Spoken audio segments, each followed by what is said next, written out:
Hello everyone. In this video, we'll take up the Erwin-Chargaff rule as well as central dogma of molecular biology. First, we'll start with the Erwin-Chargaff rule. See, we have already seen briefly what is Erwin-Chargaff rule and where exactly it is being applied. So this Erwin-Chargaff rule, it was given by Erwin-Chargaff in the year 1950. This was given in the year 1950 and this is applicable only to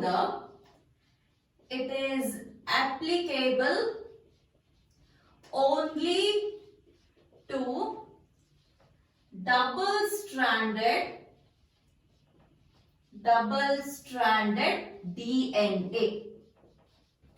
Remember, it is not applicable to single-stranded DNA. If a single-stranded DNA is being given, then the Chargaff rule will not be applicable on that. It is applicable only on the double-stranded DNA molecule. What does the Erwin-Chargaff rule says? Erwin-Chargaff rule says that amount of adenine, okay?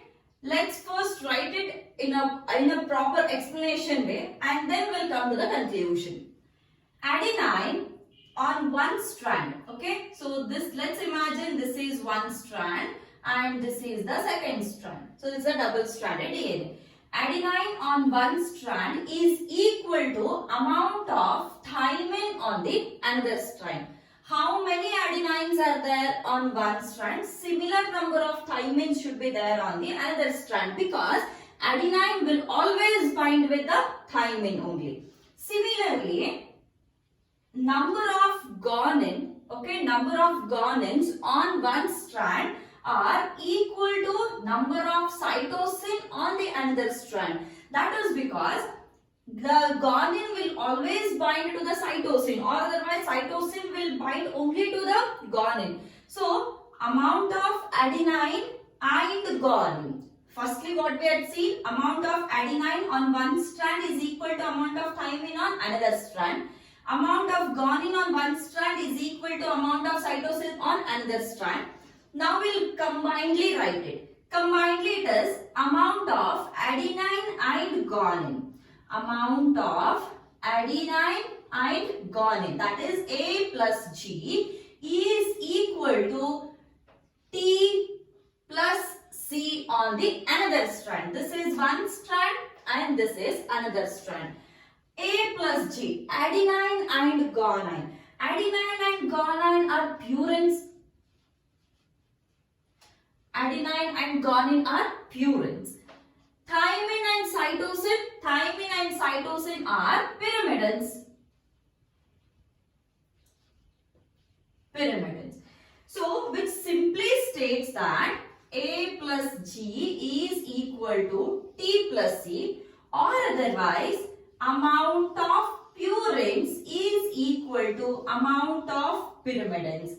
So, it is showing that if this is a double-stranded DNA, amount of purines on one strand is equal to amount of pyrimidines on the another strand. So, this is the Erwin-Chargaff rule. You can write it in this way or you can write it in this way. Okay, amount of purines or the ratio of purines on one strand is equal to amount of pyrimidines or ratio of pyrimidines on the another strand. Hence, this rule is applicable to the double-stranded DNA. It is not applicable to the single-stranded DNA because Erwin-Chargaff rule speaks about the ratios between two strands. So, we require double-stranded DNA to depict a Erwin-Chargaff rule. So, this is the Erwin-Chargaff rule. How exactly this is being used to solve the problems? So, in the NEET examination, usually in every year you at least get one question out of this. So, let's see some numericals or some questions and how to solve that using these rules or the Erwin-Chargaff rule. Remember, A plus G is equal to T plus C or purines is equal to pyrimidines. Here is one question now.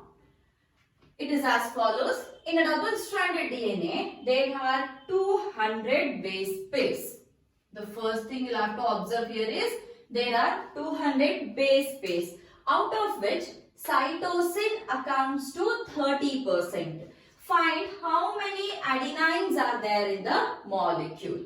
Now, the rule is A plus G is equals to T plus C, or purines is equal to pyrimidines. How to solve this? What I've given is there are 200 base pairs. 200 base pairs. What do you mean by a base pair? Base pair means this is a base pair, isn't it? Now, how many base pairs are there? 1, 2, 3. 3 base pairs are there. See, base pairs are 3. But if they ask how many bases are there, here is 1 base, second, third, 4, 5, 6. So, here number of base pairs is 3 base pairs. How many bases are there? There are 6 bases. Similarly, when you take 200 base pairs, now it is 200 base pairs they have given. What is the number of bases? Number of bases will be exactly double the number of base pairs. So, there are 400 bases. Why we are calculating the bases here is they have asked the count of single bases. Adenine and cytosine they have given. It means single bases count they have asked. So, we'll have to convert it into the bases now. 400 bases are there. Now, what they have given? Cytosine accounts to 30%. Let's write the rule now. A plus G is equal to T plus C. How many cytosines are there?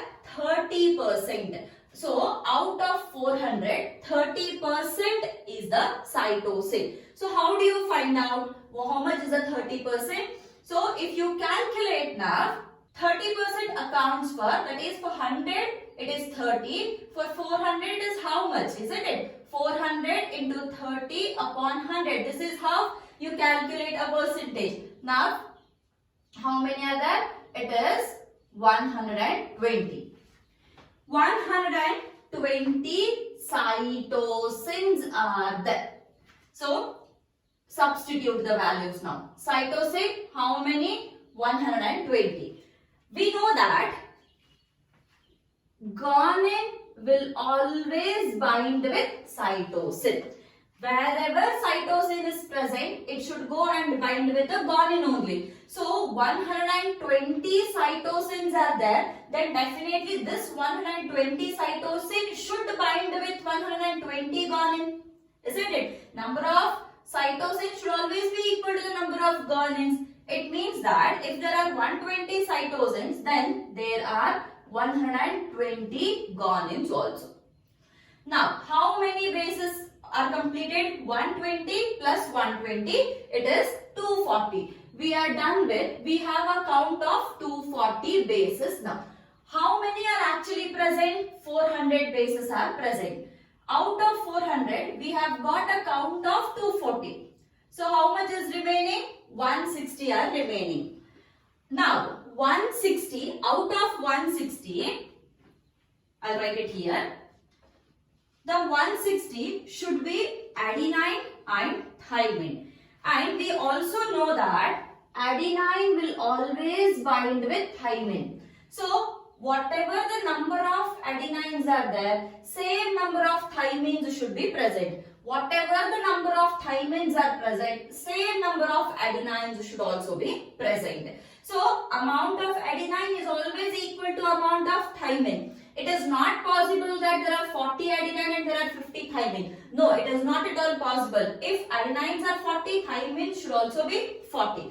Now, the remaining bases are how much? 160. 160 bases are remaining and 160 number of bases are remaining and there are 2, that is adenine and thymine. Then definitely it should be half of 160, that is 80 and 80. So, amount of adenine is 80 and amount of thymine is also 80. So, now 80 plus 80 is 160 or otherwise 120 plus 80 is 200.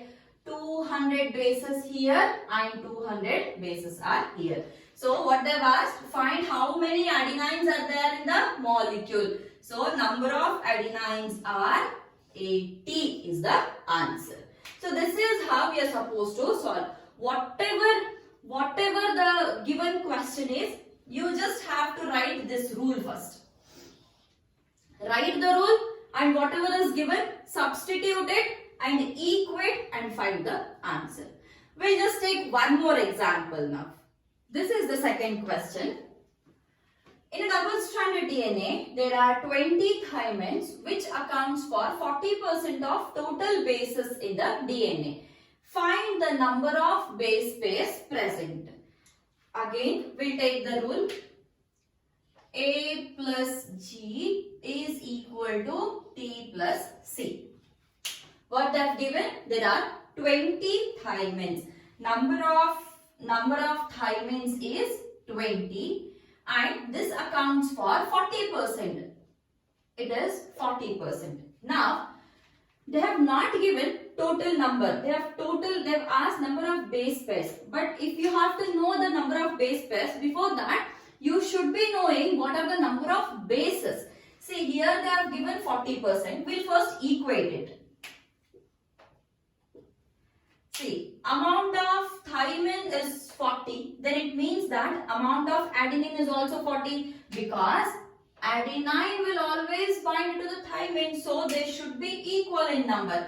It means that now adenine are also 20 and this is accounting for the 40%. So we know that totally it should be 100%. So now 40 is here and 40 is here. How it is equating? It should be 50% and it should be 50% here. Right? How much is remaining now?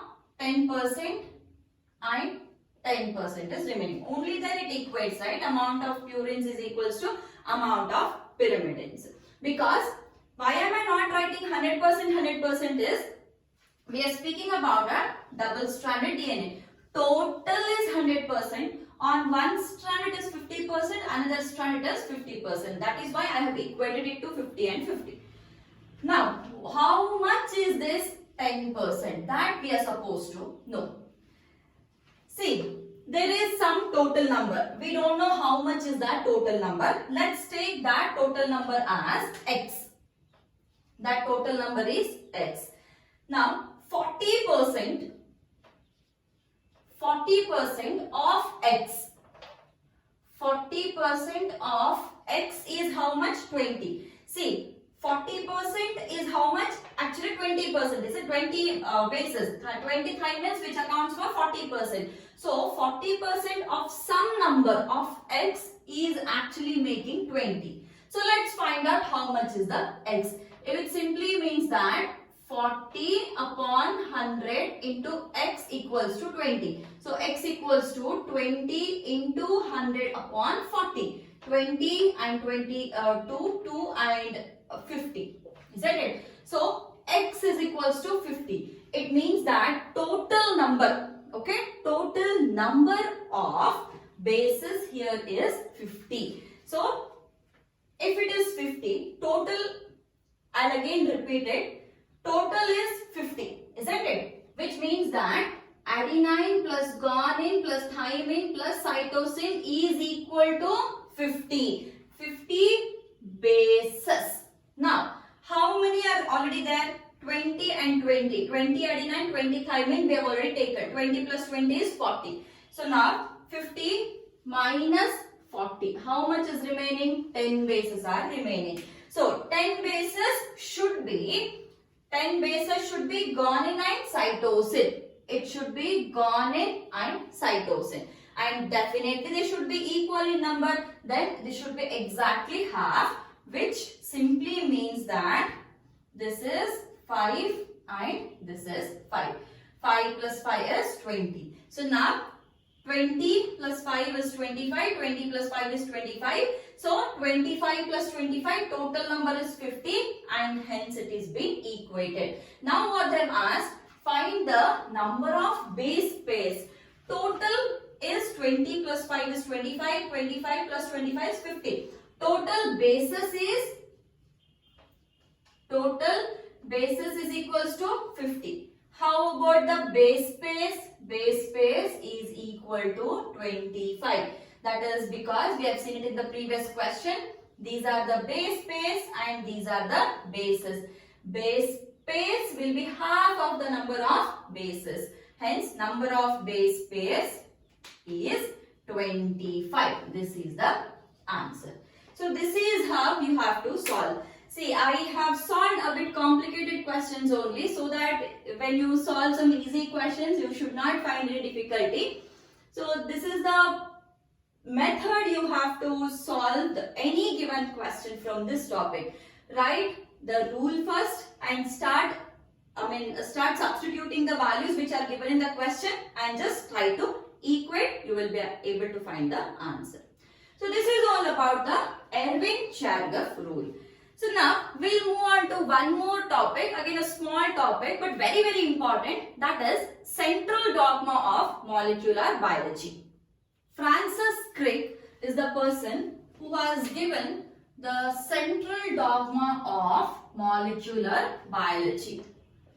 Francis Crick. So if you remember the name, he is the person who had given the double helix model of DNA. James Watson and Francis Crick, right? So he is the person who has given the central dogma of molecular biology in the year 1957. What is the central dogma of molecular biology? Very very important concept. Probably all our bodies, all our mechanisms are running on the basis of this single concept, that is the central dogma of molecular biology. Now, we all know that it's all about the proteins, isn't it? It's all about the proteins. Every single organism requires proteins to survive. And how are the proteins produced? The proteins are produced by the DNA. Now, the synthesis of the proteins from the DNA is the process called as central dogma of molecular biology. How exactly a protein is produced? So, we have a DNA present. Let's write it here. We have a DNA present in the body. This is the copy, or this is the original copy which is present in the cells. Now, this DNA has to produce the proteins. What it does? Firstly, the DNA will undergo replication. The DNA will undergo replication and produces one copy of this DNA. Original copy, if once it has been converted into the protein, then original copy is lost, isn't it? So what the DNA does is, this DNA will first undergo replication. One more copy is produced and that original copy is kept as it is. The replicated one will be now converted into the protein. How is it converted? Now this DNA is converted into mRNA by a process called as transcription. Now, this mRNA, okay, we'll just change the color. mRNA. Now, this mRNA will now undergo one more process which is called as translation to produce protein. So, this is the complete mechanism of central dogma of molecular biology. In very simple terms, what do you mean by central dogma of molecular biology? Means it is simply the conversion of DNA into protein is called as central dogma of molecular biology. Now, why is it so important? Because every mechanism in the body, every single living organism, irrespective of whether it is a higher organism or a lower organism, proteins are the basic requirements of a survivability. So that protein has to be produced by the DNA. Hence, the process of the conversion of DNA to protein is called as central dogma of molecular biology. And how is it converted? Firstly, the DNA is first replicated. It undergoes replication and it forms one copy. Now that copy of the DNA will undergo one more process called as transcription. Transcription is conversion of DNA into RNA. Okay, that copy of DNA which is replicated, that copy will undergo transcription and get converted into mRNA. Now, this mRNA will undergo one more process called as translation, and that after that process of translation, the mRNA will produce a protein. So, this is the mechanism, or it is a process, and that process is, or the process is given a name called as central dogma of molecular biology by the scientist named Francis Crick. However, replication, transcription, translation, all these processes we will be seeing in detail. Replication also we will be studying, and transcription as well as translation in detail we will be studying all these topics. However, see, this is the one which is given by Francis Crick. There is one more addition also. This also you should be keeping in your mind. Sometimes what happens, mRNA is converted back into the DNA by a process called as reverse transcription. By a process called as reverse transcription. So, a complete central dogma, the basic central dogma of molecular biology is this, which I had written previously. However, a small addition which you have to remember to that is the process of reverse transcription, wherein the mRNA is converted back into the DNA. That is called as reverse transcription. So, this is about the central dogma of molecular biology. However, in the next videos, in the upcoming videos, we will take all these processes singly and in detail. So, in the next video, I will come up with the next topic, that is packaging of the DNA. Thank you.